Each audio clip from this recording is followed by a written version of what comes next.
अस्सलाम वालेकुम रहमतुल्लाहि व बरकातुहू। आप देख सकते हैं ये सामने एक यहाँ पे एक छोटी सी एक घर नुमा बना के ये लोग इधर बैठे हुए हैं और कोई भी इनका पुरसाने हाल नहीं है, कोई इनके लिए जो है साहिबान नहीं है। अल्लाह की छत के नीचे ये लोग यहाँ पे बेयारो मददगार बेसहारा ऐसे बैठे हुए। तो इन लोगों के लिए अल्हम्दुलिल्लाह अलमिदरार टीम मैदान अमल के अंदर है।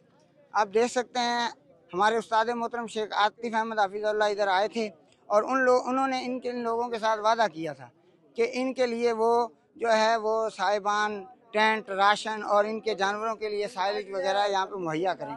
अल्हम्दुलिल्लाह कल से हमारी टीम इन लोगों के दरमियान में है और इनको टेंट साइलेज और तमाम तर चीज़ें दी जा रही हैं। हमारी टीम माशाल्लाह इनके लिए साहिबान बना रही है।